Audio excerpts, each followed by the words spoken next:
Hello friends, welcome back to the my new video guys and my YouTube channel guys. Today friend we are going to talk about guys how can we off guys the split screen setting in your Oppo phone. Friends you want to off guys the split screen setting in your Oppo phone. So when how can you off today I will show you in this video guys.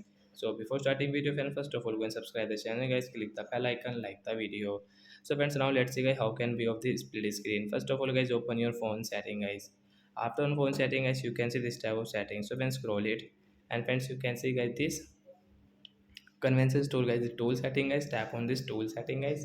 Sorry guys, I paused the video guys, now continue. So friends you can see guys this tool setting and we will on it, then guys scroll it. Friends you can see guys your split screen setting. So when we will click on the split screen setting and friends you scroll again. Friends you can see guys your split screen guys, so we will off from here. After all guys you can see guys screen split screen will not work in your Oppo phone. So like that guys you can off your split screen setting. So that's it guys, thanks for watching the video guys, we will meet on next video with new topic. Before going guys please go and like the video, subscribe the channel. Bye bye friends.